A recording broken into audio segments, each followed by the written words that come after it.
Scenes like this may bring back school memories best forgotten, but it's just another day at Baringaree's Primary for Miss Belmont and some familiar characters. From the child who is supposedly the dumbest in the class to the naughtiest to the brightest to the in-betweens, you know, the lice-infested, nose-picking types as well, so they're all there.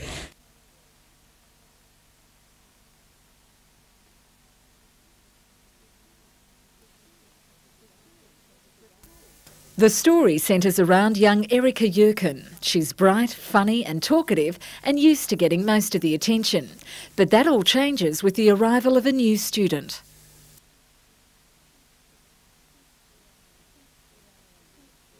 I think the only two really deep themes in the play are perhaps tolerance of individuals and the idea that no matter how rich your parents are economically, it doesn't necessarily mean that the child is given the best upbringing. Hating Alison Ashley opens at the Repertory Theatre tomorrow night.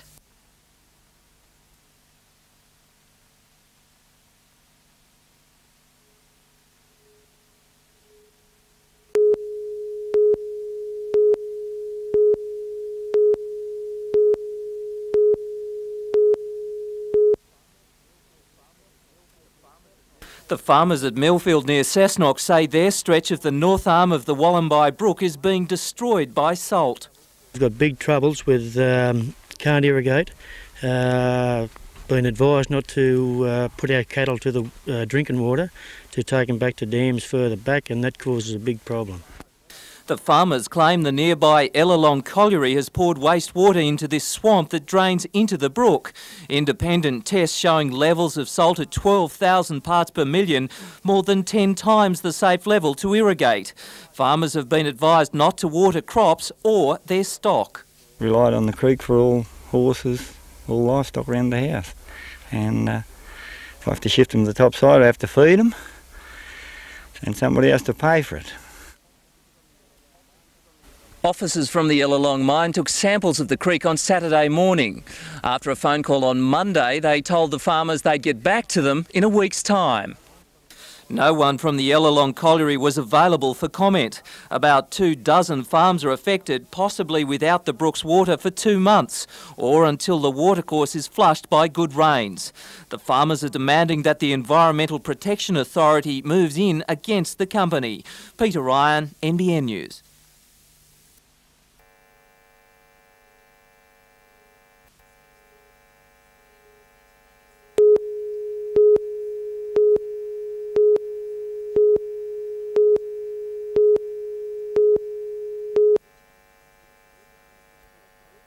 It's the event on the Cessnock social calendar. More than 6,000 people turned out for the Cup, not everyone there for the racing. The day brings about 80% of them. The other 20% have died in the wool punters. But when you get them here and they have a bit of that jungle juice, they all want to have a bet. Most people came by bus, the boys in blue making sure nobody was too overcome to drive home. Back at the track, Reg Burns was having a celebratory snack after winning the pie-eating competition, 10 pies in 8 minutes. Well, the secret is you've got to train yourself mentally. Toughness is the key. I didn't eat anything yesterday, nor today. Just had a cup of tea this morning. Meanwhile, fair dinkum punters were parting with their hard-earned cash. Oh, and race 7 was the main race of the day.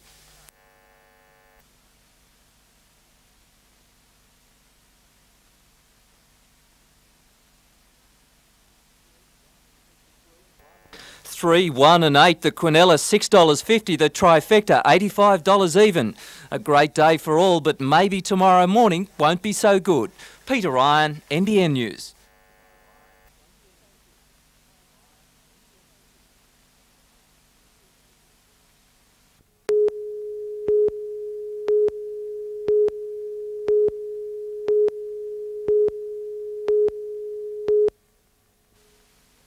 Since the death of her husband 3 years ago, Norma Chambers has lived alone in her Mount Hunton home. Around midnight last night, a boy believed to be only 13 years old and a youth aged 18 forced their way into Mrs. Chambers' bedroom. They took my bag, and emptied it all over my bed. And then by that time I was starting to think, gosh, they're serious. The 69-year-old pensioner was recently discharged from hospital for treatment to a clot to her lung. She is going blind and is a diabetic. She lost both her legs 2 years ago to diabetes and she's on medication. She's an invalid and they were all mongrels, if I presume. I mean, she didn't have any money. You can see by the house she hasn't got much in possessions. The two intruders threatened Mrs. Chambers with an iron bar, stole $40 in cash, a credit card and then ripped the phone from the wall. In my experience, it's one of the most callous acts that I've come across. Mrs. Chambers' family rallied around her today, angry she'd been attacked in her home, but also relieved she is still alive. 20 years ago, her son Graham was murdered in a back street in Newcastle City. Mrs. Chambers says if she was stronger, she would have fought her teenage assailants. I'd have turned that bar on them. I know that. I'd have got hold of that kid with that bar. And I'd have belted him with it. It's a sad fact, but this attack is just one of a series against the elderly in the Newcastle region. Pensioners obviously seen as easy targets. Just last week, a 94-year-old woman from Wallsend was bound by intruders who ransacked her house. Police have called on anyone who may have information on the attacks to come forward. Pensioners have been warned to take more care. Peter Ryan, NBN News.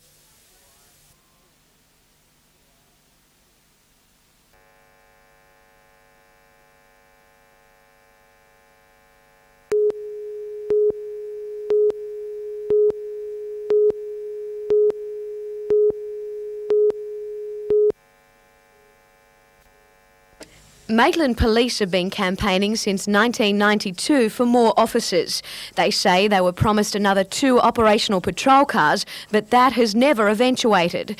They believe they need at least 4 more officers and have asked their union to support their calls. However, that hasn't happened, and this afternoon they decided to put the Police Association on notice. I am far from happy with the effort that the union has put in with regard to our dispute. And the members at this station and outlying stations are far from happy with it as well. If the association doesn't offer support or show some action, then the officers will abandon the union and seek private insurance. In the past, some officers have individually followed that path, but it's possibly the first time an entire patrol area has considered resigning. That basically shows how committed we are to what we want here at Maitland to provide the service to the public. When contacted late this afternoon, the Police Association said they had no comment to make as they hadn't heard anything officially from the Maitland Patrol. Jodie McKay, NBN News.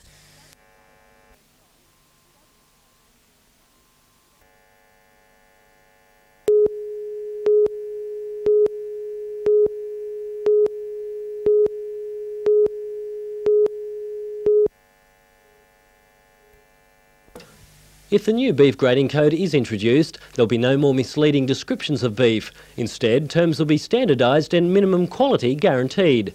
Local beef producers see the change as an incentive to improve quality and hopefully get back the market share they once enjoyed. There'll also be benefits for consumers, who generally rely on their butcher to describe meat quality. At the present moment, you can walk into a butcher shop and you can see tender steak. You can find grain-fed lamb or grain-fed beef. Now, that may or may not be what is on the tray. The meat will be graded at the point of slaughter. Most abattoirs already have the necessary staff and technology to take on the new system.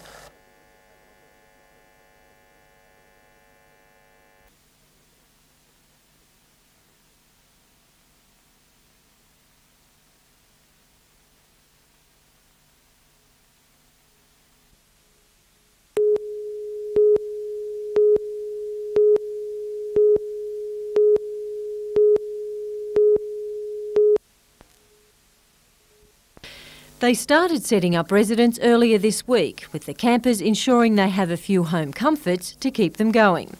Some may think it a little over the top, but for these folks, it's serious business. The Dudley Beach Estate is due to release 36 blocks of land on Saturday, and these people want first bid. Anthony Moore pitched his tent on Tuesday and is second on the list. Apart from brisk evenings, he hasn't minded in the least whiling away the hours with those once considered strangers. Get to meet all the new neighbours before anyone's even decided what to build, sort of thing. So, yeah, it's a good way to socialise with the future neighbours.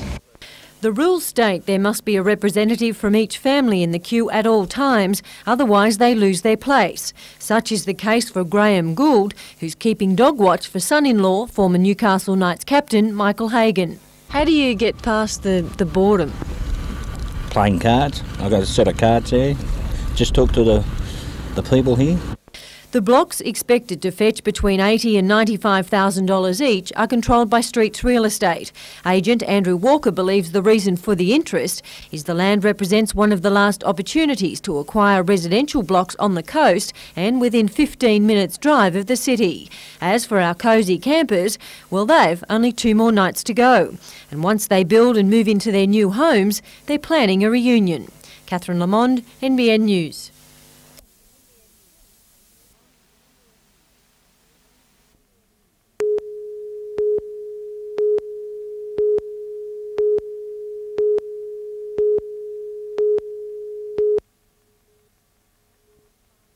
Having won 5 of their last 6 games, spirits are high within the Falcons camp. In a relaxed atmosphere at today's training session, Matt Alexander took time out for some fun with avid Newcastle supporter Robbie Harper.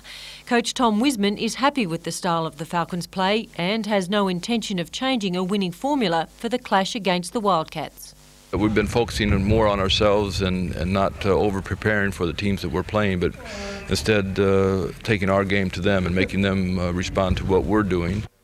Perth and Newcastle haven't duelled since last season. On that occasion, Perth finished the victors. That year, the Wildcats were NBL runners-up. This season, they're placed 5th. Coach Wiseman is well aware of the visitors' strengths and where his side needs to shut them out. Their inside offensive wall of Fisher, Crawford and Vlahoff we have to contend with. Now 8th on the ladder, the Falcons are focusing on climbing higher. We're not looking at the teams below us, we're looking at the teams ahead of us, and Sydney, Adelaide are the ones in our sights at the moment. They're the next 2 up the ladder, and we want to just start taking them, the rungs of the ladder. Catherine Lamond, NBN News.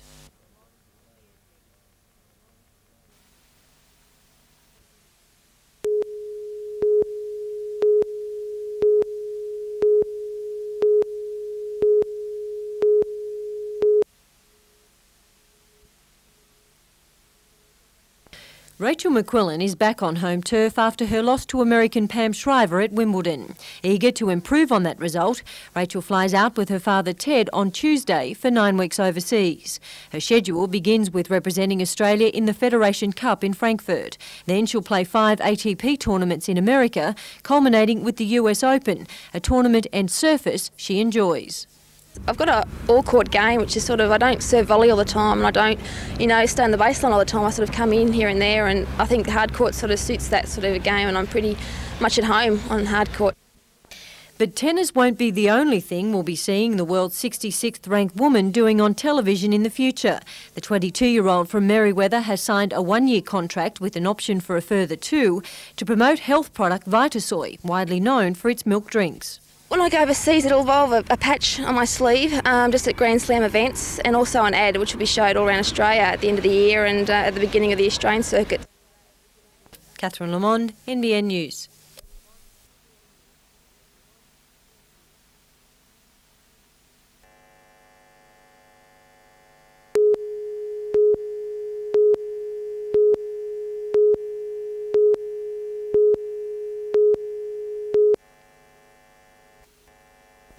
This is Claremont House in New Common Street after the 1989 earthquake. There were fears the 1840s building would have to be demolished, but a federal government grant and a decision by the owner's Newcastle Club has seen the building restored to its former greatness.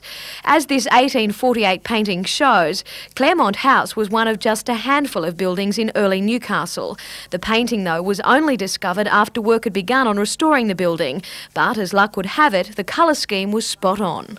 Yeah, it was certainly an exciting time to find an 1848 painting after we'd finished conservation and to realise that we had actually got the colours right. Architect Barney Collins is one of around 40 people who have been involved in restoring Claremont House. He says he's learnt a lot. They used for the lower floorboards a paper bark or a tea tree that was common to the area, and that was for the lower floor. The upper floor was hardwood, and the termites actually ate all of the hardwood in the upper floor, but they'd actually left the paper bark alone.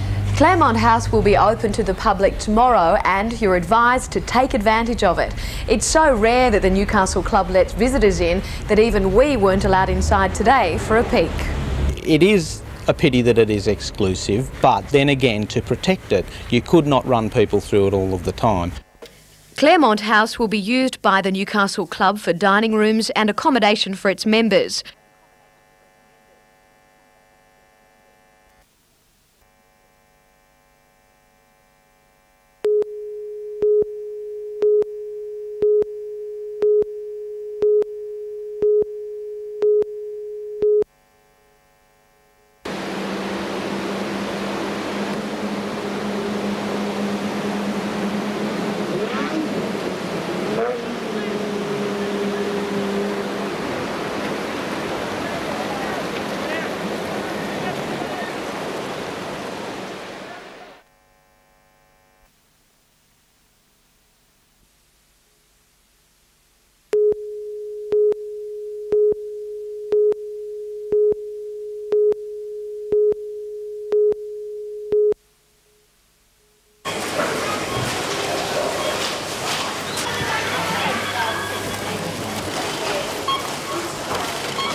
The idea to transform the old national textile site at Katara into a bulky goods outlet has been surrounded in controversy since it was first suggested early last year. Plans submitted by Sydney-based company Almona, trading under the name of Parkley Markets, were first approved but then rejected. The developer took the matter to the Land and Environment Court, later withdrawing the appeal to gather more information on the development's likely effect on commercial centres. A spokesman from the company today said more detailed plans were being put forward and that he felt confident the second proposal included all the requested information regarding concerns over the impact on Newcastle's central business district. But Council commissioned its own study and development officers are recommending the proposal be rejected. A private consultancy firm estimated up to 18% of existing bulky goods trade in the CBD would be significantly affected if it goes ahead.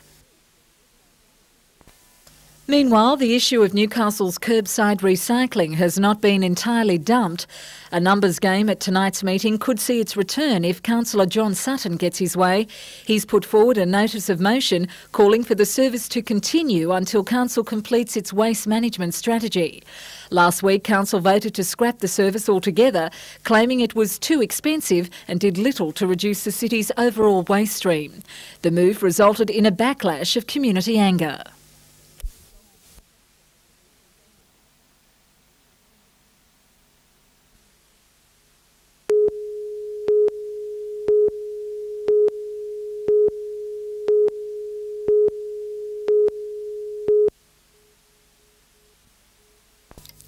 John Chadban and Doug Betts had been members of the Great Lakes Council for a combined total of 55 years. Recently, they were told by the General Manager, John Fitzpatrick, their contracts would not be renewed. Mr Fitzpatrick's decision to sack both men opposed the feeling of other councillors who supported the retention of Chadburn and Betts. This prompted calls from councillors for the removal of the General Manager himself. What is happening here today is a continuation of a long saga which started when the General Manager didn't reappoint two of the previous appointees to positions as directors in the council. Whilst he was subsequently cleared by a local government inquiry, there's some councillors are still persisting that he be fired. The councillors today voted to allow the General Manager to stay on a 6-month trial basis under the close supervision of the Director-General. Emma Siossian, NBN News.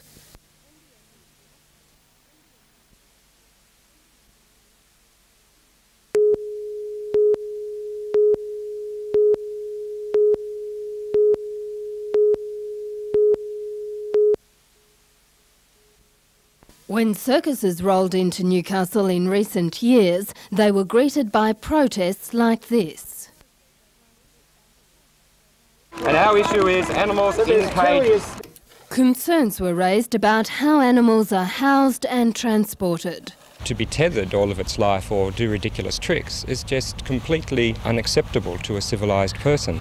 Animal Liberation is claiming victory. Last night, Newcastle Council endorsed its view, slapping a ban on circuses with exotic animals. In future, they won't be allowed to operate on council-owned land. The decision has sparked an angry response from circus owners. I find it totally unbelievable because there's absolutely no reason for it. The people of Newcastle have voted for circus in the most telling way by buying tickets to going and seeing the shows. Secretary of the Circus Association, Steve Robinson, has labelled Council's action a Clayton's ban because he says circuses don't perform on land owned by Newcastle Council. Councillor Margaret Gumas says that's true. However, she hopes Council's decision will make people think about animals in circuses. A lion dressed up in a skirt jumping through a hoop of fire is maybe not something that he really wants to do. At least 15 councils have introduced similar bans on circuses. Animal Liberation wants a national ban imposed by the year 2000. Jane Anderson, NBN News.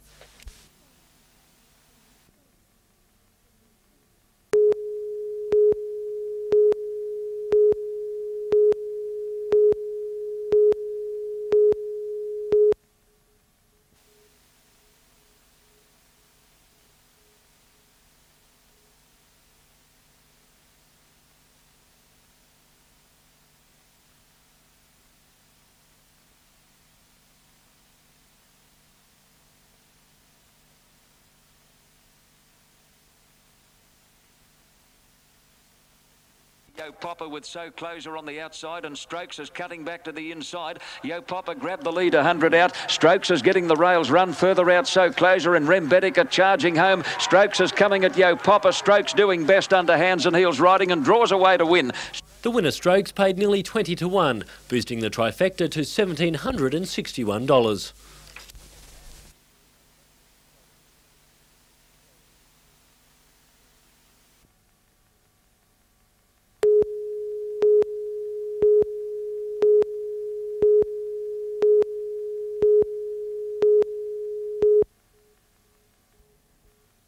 The study by the World Health Organization surveyed people aged 35 to 64 from 38 cities. The disturbing results showed Newcastle women were more likely to have a heart attack than most other women around the world. This is very important for drawing the attention of women and their doctors to the high risk of heart attack in women. Newcastle women were ranked third behind those from Glasgow and Belfast. The research shows women with the lowest incidence of heart attack were from southern European countries. The diet's very different. Much less animal products are eaten, far more carbohydrates, pasta, rice, bread, all those sorts of things. Men in Newcastle fared better at 9th. However, they are 3 times more likely to have a heart attack than women. The 2 Australian cities taking part in the survey are Newcastle and Perth. Researchers in Australia are puzzled about why both men and women in Perth have fewer heart attacks than people in Newcastle. This is one of the great mysteries. We have totally been unable to find out. Jane Anderson, NBN News.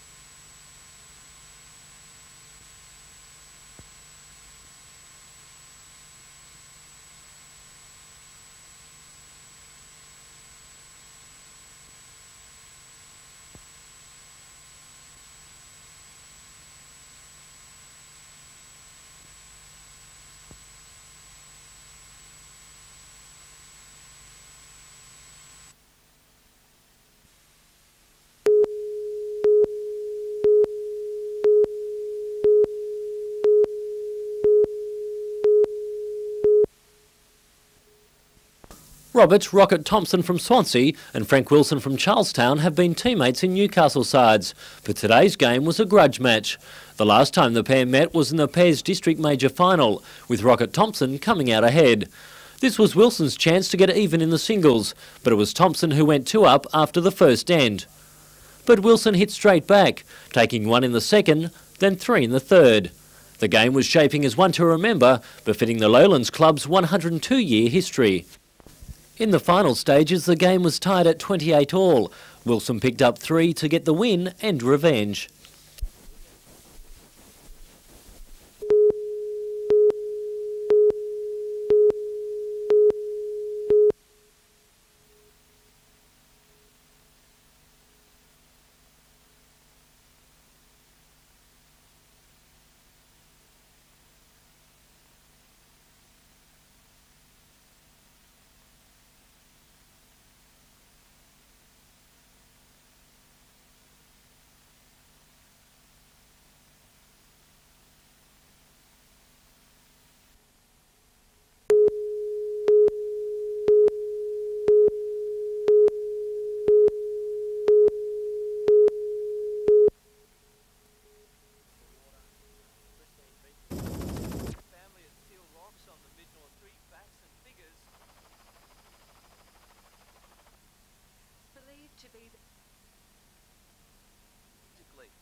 Hopes of restoring the burnt-out shell of the cottages, Lighthouse pressed Federal Environment Minister Roz and tour of Port Stephens for a commitment.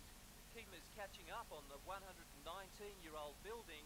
Tech-bound tourist officer is hoping they'll see the light. Peter Ryan, NBN News.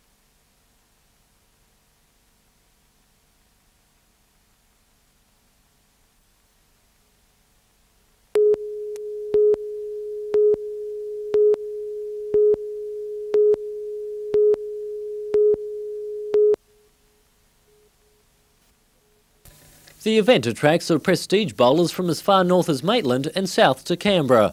Mona Vale's Ivan Velatko is back, trying to win his second title as skipper of a team. But Canberra's Bob Buell is out to go 1 better than his second in last year's inaugural event. But the field isn't restricted to only 2 chances, with most of the 30 teams having a claim to win part of the $6,000 prize money. The Greens are in perfect order, having snared some of the $2 million spent at the club in the last year. The 4-day championship finishes on Thursday.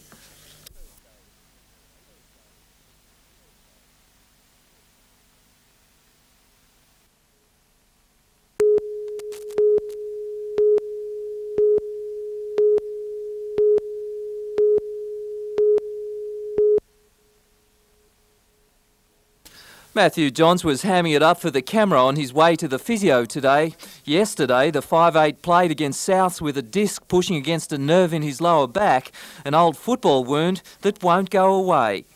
It's happened a couple of times before through the year, and it's sort of been a recurring problem, and it's come to a point through the week when I was doing weights, and when I was warming up I heard it again. The Knights were shell-shocked by the Rabbitohs' 3 intercept tries in the 28-14 loss. It was a bitter pill for the players and the fans after the ecstasy of the win over Brisbane. Yeah, it was a big disappointment after winning 4 on the trot and with a few tough games amongst them. You know, it was a game we should have won. It's been the story pretty much of the year with Gold Coast and Balmain. But Matthew Johns was making no excuses. The Knights, he said, simply didn't have the intensity needed to win. Also checking in for physio work today, Mark Sargent and Adam Muir.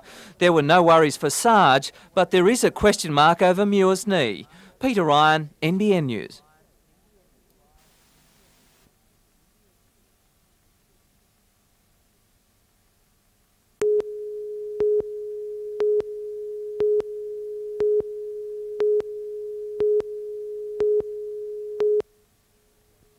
This is what's left of the Toyota Land Cruiser that rolled on a roundabout only kilometres from the Nords Wharf bushfire base at Lake Macquarie.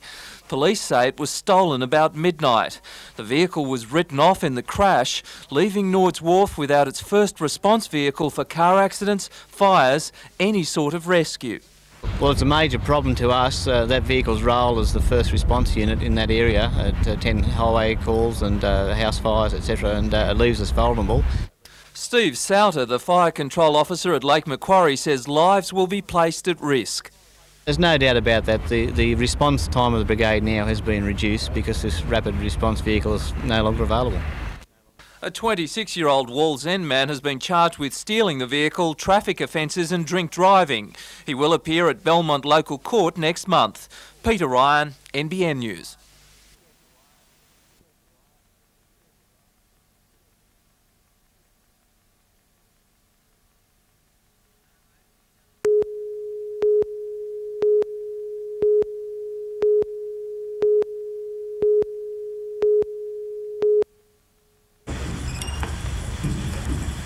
Yeah, the lady. I've seen her for a while. Saw her. Plugging the fastest going. Buddy, telephone over on the side there. Oh yeah. That's your collector. The other hand goes on. Yes. So show me how you can move it again, John, and just turn it over again. That's it.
Australian Wheat Board Chairman Clinton Condon told the 500 delegates things were looking bleak for the immediate future of the grain industry. At the moment, it's not facing a very bright picture as we can see it. We have just now come out with our latest estimate of the crop and putting that at 2.2 million tonne, and that compares to 5.6 million tonne last year's. The dry weather is restricting the crop. Mr Condon says Australia won't be able to supply the important prime hard wheat market in Japan, and that means our economy is missing out on important export dollars. Also on the agenda today, the controversial issue of bull bars, the Farmers Federation angrily defending its right to put them on vehicles. They are a necessity out there to protect the vehicles and also the passengers against kangaroos and emus and those sorts of things, livestock that wander on the road at nights. There have been calls from some sectors that the bars should be banned as they cause more injuries to accident victims, especially pedestrians, than vehicles without. Peter Ryan, NBN News.